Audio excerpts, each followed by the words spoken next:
Niels Bohr, Danish physicist who is generally regarded as one of the foremost physicists of the 20th century.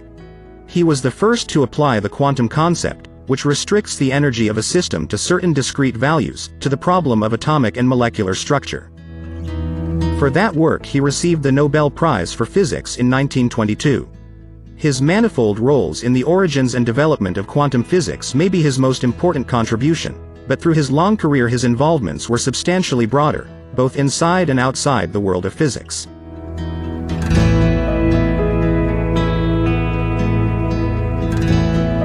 Bohr's first contribution to the emerging new idea of quantum physics started in 1912 during what today would be called postdoctoral research in England with Ernest Rutherford at the University of Manchester. Only the year before, Rutherford and his collaborators had established experimentally that the atom consists of a heavy positively charged nucleus with substantially lighter negatively charged electrons circling around it at considerable distance. According to classical physics, such a system would be unstable, and Bohr felt compelled to postulate, in a substantive trilogy of articles published in the Philosophical Magazine in 1913, that electrons could only occupy particular orbits determined by the quantum of action and that electromagnetic radiation from an atom occurred only when an electron jumped to a lower energy orbit. Although radical and unacceptable to most physicists at the time, the Bohr atomic model was able to account for an ever-increasing number of experimental data, famously starting with the spectral line series emitted by hydrogen.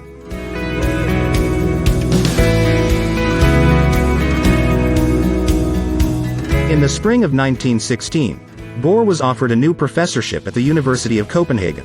Dedicated to theoretical physics, it was the second professorship in physics there.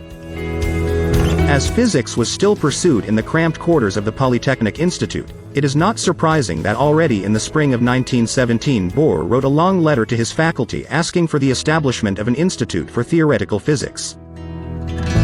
In the inauguration speech for his new institute on March 3, 1921, he stressed, first, that experiments and experimenters were indispensable at an institute for theoretical physics in order to test the statements of the theorists. Second, he expressed his ambition to make the new institute a place where the younger generation of physicists could propose fresh ideas. Starting out with a small staff, Bohr's institute soon accomplished those goals to the highest degree.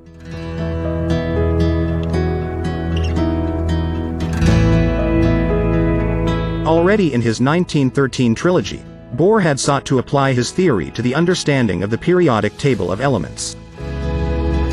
He improved upon that aspect of his work into the early 1920s, by which time he had developed an elaborate scheme building up the periodic table by adding electrons one after another to the atom according to his atomic model. When Bohr was awarded the Nobel Prize for his work in 1922, the Hungarian physical chemist Georg Hevesy, together with the physicist Dirk Koster from Holland, were working at Bohr's institute to establish experimentally that the as yet undiscovered atomic element 72 would behave as predicted by Bohr's theory. They succeeded in 1923, thus proving both the strength of Bohr's theory and the truth in practice of Bohr's words at the institute's inauguration about the important role of experiment. The element was named hafnium, Latin for Copenhagen.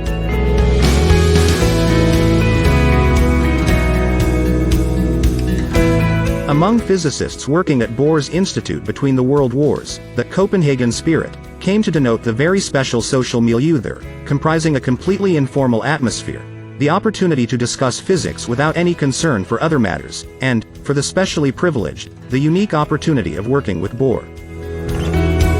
Notwithstanding the important experimental work performed by Hevesy, Koster, and others, it was the theorists who led the way. In 1925 Werner Heisenberg of Germany developed the revolutionary quantum mechanics, which, in contrast to its predecessor, the so-called old quantum theory, that drew on classical physics, constituted a fully independent theory. During the academic year 1926-27, Heisenberg served as Bohr's assistant in Copenhagen, where he formulated the fundamental uncertainty principle as a consequence of quantum mechanics. Bohr, Heisenberg, and a few others then went on to develop what came to be known as the Copenhagen interpretation of quantum mechanics, which still provides a conceptual basis for the theory. A central element of the Copenhagen interpretation is Bohr's complementarity principle, presented for the first time in 1927 at a conference in Como, Italy. According to complementarity, on the atomic level a physical phenomenon expresses itself differently depending on the experimental setup used to observe it. Thus, light appears sometimes as waves and sometimes as particles. For a complete explanation, both aspects, which according to classical physics are contradictory, need to be taken into account. The other towering figure of physics in the 20th century, Albert Einstein, never accepted the Copenhagen interpretation, famously declaring against its probabilistic implications that God does not play dice. The discussions between Bohr and Einstein, especially at two of the renowned series of Solvay conferences in physics, in 1927 and 1930, constitute one of the most fundamental and inspired discussions between physicists in the 20th century. For the rest of his life, Bohr worked to generalize complementarity as a guiding idea applying far beyond physics.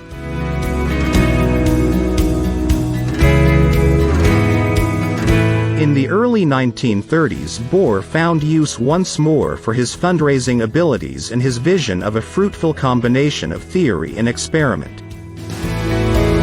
He realized early that the research front in theoretical physics was moving from the study of the atom as a whole to the study of its nucleus. Bohr turned to the Rockefeller Foundation, whose experimental biology program was designed to improve conditions for the life sciences. Together with Advocacy and the Danish physiologist August Krogh, Bohr applied for support to build a cyclotron, a kind of particle accelerator recently invented by Ernest O. Lawrence in the United States, as a means to pursue biological studies. In addition to the support from the Rockefeller Foundation, funds for the cyclotron and other equipment for studying the nucleus were also granted to Bohr from Danish sources.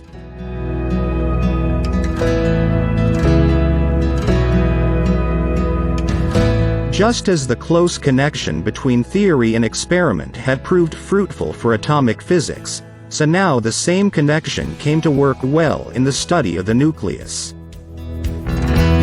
Thus, after the German physicists Otto Hahn and Fritz Strassmann in late 1938 had made the unexpected and unexplained experimental discovery that a uranium atom can be split in two approximately equal halves when bombarded with neutrons, a theoretical explanation based on Bohr's recently proposed theory of the compound nucleus was suggested by two Austrian physicists close to Bohr, Lise Meitner and her nephew Otto Robert Frisch. The explanation was soon confirmed in experiments by Meitner and Frisch at the Institute. By that time, at the beginning of 1939, Bohr was in the United States, where a fierce race to confirm experimentally the so-called fission of the nucleus began after the news of the German experiments and their explanation had become known. In the United States, Bohr did path-breaking work with his younger American colleague John Archibald Wheeler at Princeton University to explain fission theoretically.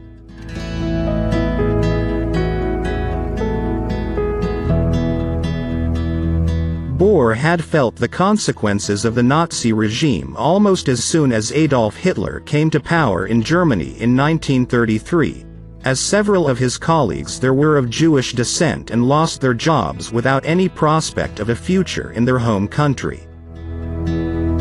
Bohr used his connections with well-established foundations, as well as the newly set-up Danish Committee for the Support of Refugee Intellectual Workers, in which he sat on the executive board from its creation in 1933, to get physicists out of Germany in order for them to spend some time at Bohr's Institute before obtaining permanent appointment elsewhere, most often in the United States.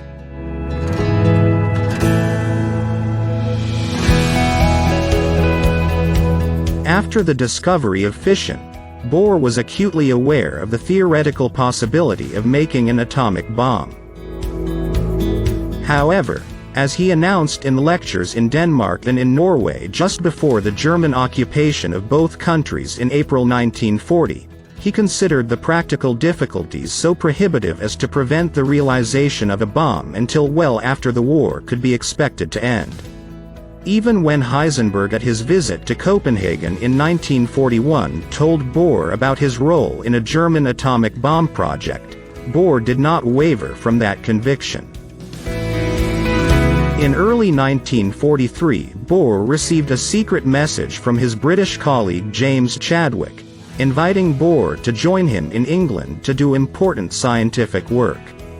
Although Chadwick's letter was vaguely formulated, Bohr understood immediately that the work had to do with developing an atomic bomb. Still convinced of the infeasibility of such a project, Bohr answered that there was greater need for him in occupied Denmark.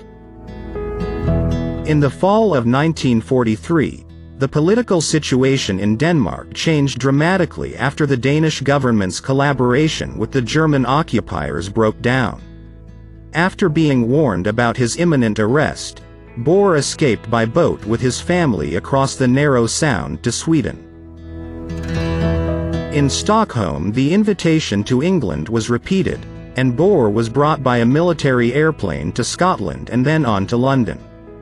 Only a few days later he was joined by his son Åge, a fledgling physicist of age 21, who would serve as his father's indispensable sounding board during their absence from Denmark. Upon being briefed about the state of the Allied atomic bomb project on his arrival in London, Bohr changed his mind immediately about its feasibility.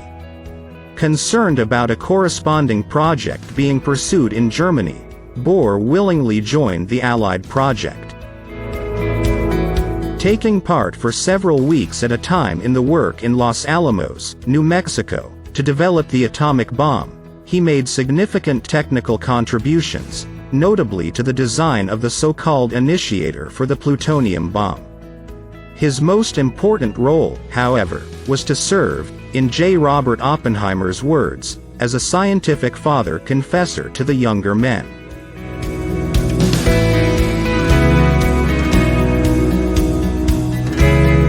Early on during his exile, Bohr became convinced that the existence of the bomb would not only seem to necessitate but should also, due to the urgency of mutual confidence, facilitate a new approach to the problems of international relationship.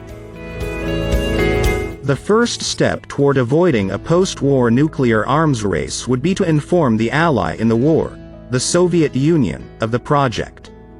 Bohr set out on a solitary campaign, during which he even succeeded in obtaining personal interviews with British Prime Minister Winston Churchill and US President Franklin D. Roosevelt. He was unable to convince either of them of his viewpoint, however, instead being suspected by Churchill of spying for the Russians. After the war, Bohr persisted in his mission for what he called an open world between nations, continuing his confidential contact with statesmen and writing an open letter to the United Nations in 1950. Bohr was allowed to return home only after the atomic bomb had been dropped on Japan in August 1945. In Denmark he was greeted as a hero, some newspapers even welcoming him with pride as the Dane who had invented the atomic bomb. He continued to run and expand his institute, and he was central in post-war institution building for physics. On a national scale, he took a major part in establishing the research facility at Risø, near Roskilde, only a few miles outside Copenhagen, created in order to prepare the introduction of nuclear power in Denmark, which, however, has never occurred. Internationally, he took part in the establishment of CERN, the European Experimental Particle Physics Facility near Geneva, Switzerland, as well as of the Nordic Institute for Atomic Physics, Nordita, adjacent to his institute. Bohr left behind an unsurpassed scientific legacy, as well as an institute that remains one of the leading centers for theoretical physics in the world.